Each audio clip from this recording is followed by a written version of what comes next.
जिस बात का मैं जिक्र कर रही थी ना, वो दरअसल टीम इंडिया के कोच गौतम गंभीर की तरफ से ये बात कही गई थी। उनकी तरफ से कहा गया था कि देखिए, फेयरवेल और कोई खिलाड़ी जो है वो फेयरवेल दिमाग में रखकर नहीं सोचता है कि उसको कैसा फेयरवेल मिलेगा। खिलाड़ी अपने सम्मान, देश के सम्मान के लिए खेलता है, देशभक्ति के भाव से खेलता है। एबीपी नेटवर्क के कार्यक्रम इंडिया एट 2047 समिट थी, जिसमें टीम इंडिया के कोच गौतम गंभीर पहुंचे थे मेहमान के तौर पर, और उन्होंने विराट कोहली, रोहित शर्मा और टीम में किस तरीके से सिलेक्शन होगा नहीं होगा, इस तरीके के तमाम सवाल, साथ ही उनकी अपनी बॉन्डिंग किस तरीके की है इन खिलाड़ियों से, ऐसे कई सवाल थे जिसके विस्तार से जवाब दिए थे।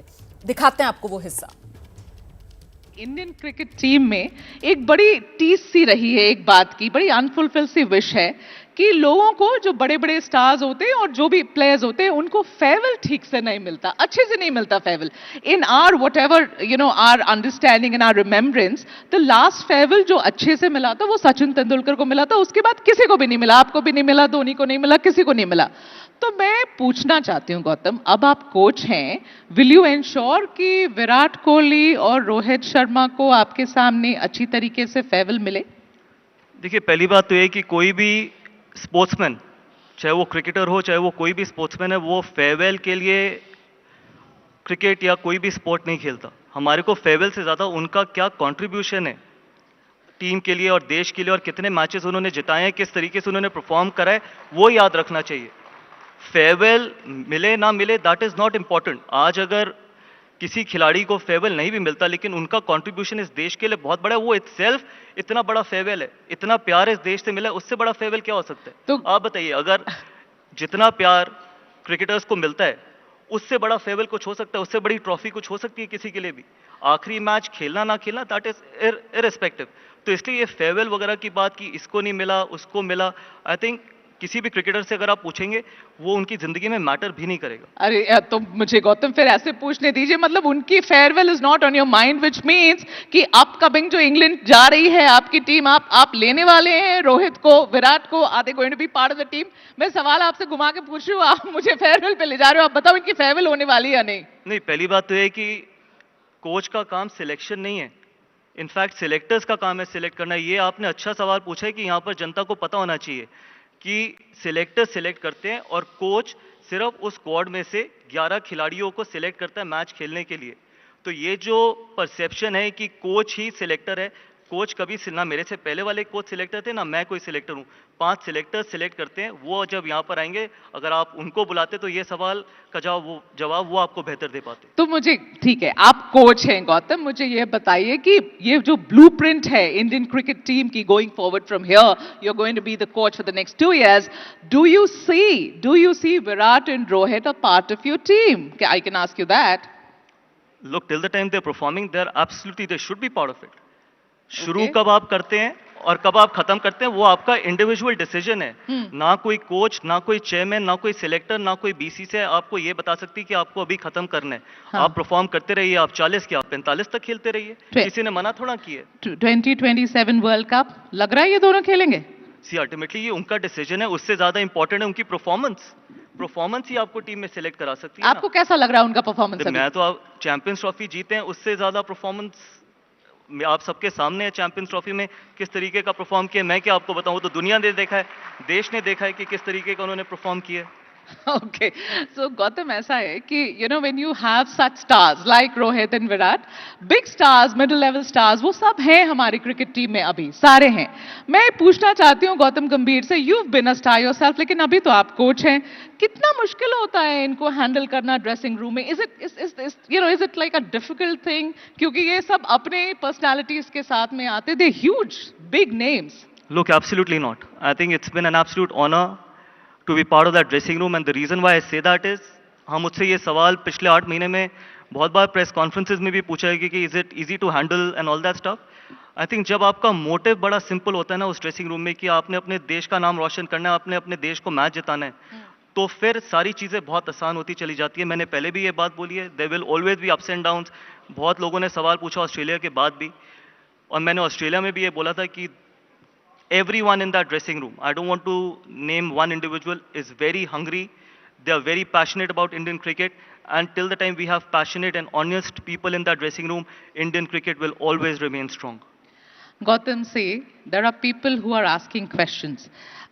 उन लोगों को लग रहा है कि कुछ चल रहा है। देखिए, हमारे हिस्टोरिकली अगर आप देखें जिस तरीके से हमारी क्रिकेट टीम रही है, याद होगा जो बिगेस्ट फ्लैश पॉइंट्स रही हैं हमारे इंडियन क्रिकेट में, जैसे ग्रेग चैपल, सौरभ गांगुली, जैसे अनिल कुंबले, विराट कोहली। लोगों को लग रहा है कि उसका तीसरा वर्जन चल रहा है, रोहित शर्मा वर्सेस गौतम गंभीर।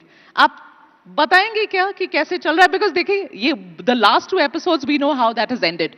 सो tell me Gautam, what's going on? मुझे पहले तो ये बताओ, ये कौन लोग हैं जिनको लग रहा है कि इट इज लोग- रोहित शर्मा एंड लोगों गौतम को अब गंभीर? मैं ऐसे कहा नहीं, लोग honestly, लाऊं, लेकिन ये लग रहा है। ये सिर्फ सोशल मीडिया और कुछ लोगों ने जो अब YouTube चैनल चलाते हैं या जो एक्सपर्ट्स बने पड़े हैं, उन्होंने अपने YouTube चैनल चलाने के लिए और TRP के लिए ये चीजें बोली हैं। 2 महीने पहले हम चैंपियंस ट्रॉफी जीते। अब इमेजिन करिए, अगर हम चैंपियंस ट्रॉफी नहीं जीते होते तो आप मुझसे क्या क्या सवाल पूछते।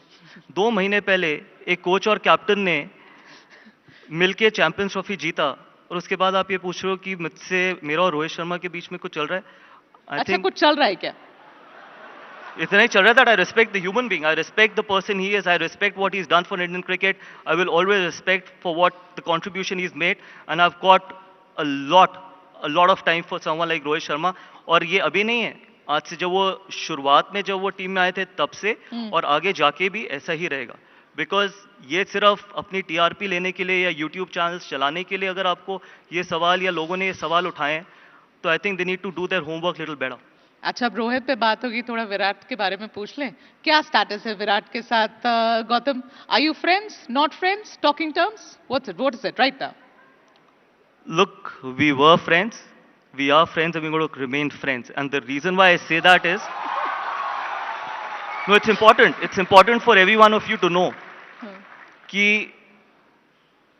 ऑन फील्ड क्या होता है जब आप 2 अलग अलग टीम्स को रिप्रेजेंट करते हैं। आपके पास पूरा राइट है अपनी टीम के लिए लड़ने के लिए, लेकिन ऑन फील्ड के बाद ऑफ द फील्ड आप किस तरीके का रिलेशनशिप शेयर करते हैं वो लोगों को पता होना ज़रूरी नहीं है, और ना कभी पता चलेगा। और क्योंकि लोगों ने अपनी बहुत TRP के लिए बहुत बड़ी बहुत अलग अलग चीज़ें भी बोली। इसमें एक जर्नलिस्ट भी मैदान में उतरे थे जिनको सुई से लेके हवाई जहाज़ तक सबकी नॉलेज है। उन्होंने भी क्रिकेट में अपना कहीं ना कहीं इंटरफेयर किया था। जब IPL में मेरा और विराट का जब इशू हुआ था, तो उनको थोड़ा बहुत अपना होमवर्क ही कर लेना चाहिए था। किसकी बात करें? आपको पता होगा, आप अपना सर्च कर लीजिए, आप ही की फील्ड के हैं,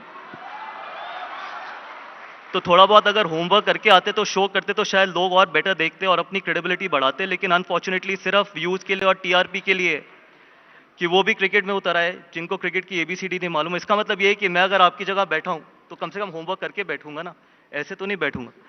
तो for me I think it is still not important for anyone in this country to know what relationship do I share with Virat Kohli, and I've said it very clearly that we will always remain friends, and more importantly, I think we should love what he's done for Indian cricket. Okay, that's an absolutely amazing answer. फिर तो सवाल मेरा ये है गौतम कि जब से आप बने हैं कोच, तब से BCCI इतनी एफर्ट क्यों कर रही है आपके और विराट के रील्स बना बना के, जैसे यू आर बॉन्डिंग, ऐसे वाली रील्स बना बना के सारे साझा कर रही है सोशल मीडिया पे, इतनी ऑप्टिक्स बदलने की इसकी क्या जरूरत पड़ गई, इतनी एफर्ट मारने की to set the record straight, अगर सब कुछ ठीक है तो? देखिए, इसका जवाब तो BCCI आपको दे सकती है, बट अगर 2 दिल्ली के लड़के if they can have fun together with each other, अब अगर उसमें भी आप कहते हो तो मैं आगे BCCI को कह दूंगा कि यार हमारी रील्स मत बनाओ, लोगों को अच्छा नहीं लगता है, तो I am fine with that. वैसे भी मैं इतना सोशल मीडिया पे एक्टिव तो हूँ नहीं, तो आपका मैं ये जरूर सजेशन पर आप ही के दोस्त कहते हैं कि अभी तो चलो ये साथ में एक टीम में है, अलग अलग टीम में वापस आएंगे तो ये फिर भिड़ सकते हैं जैसे ये भिड़ते रहते हैं। बट उसमें कोई गलत भी नहीं है। आप मुझे बताओ कि ABP के लिए आप यू वर्किंग फॉर ABP, आप नंबर 1 नहीं बनना चाहते? क्या आप अपने कॉम्पिटिटर को नंबर 1 बनने देंगे?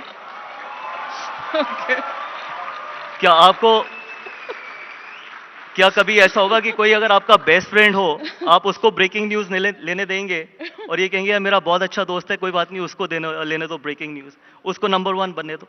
तो सिंपल है, जब आप सेम टीम के लिए खेलते हो तो you are best of friends. जब आप अगेंस्ट खेलते हो then you want to be coming back in a happy dressing room, and a happy dressing room is a winning dressing room.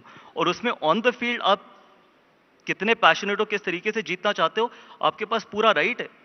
Of the field हम क्या करते हैं वो किसी को पता चलने की जरूरत नहीं है। तो इसलिए मैं कहता हूं कि आई थिंक वो प्रोफेशनल ना, वो प्रोफेशन वहीं पर रहना चाहिए, बिकॉज सबके प्रोफेशन में everyone wants to be a winner, चाहे वो आपका प्रोफेशन हो चाहे वो मेरा प्रोफेशन।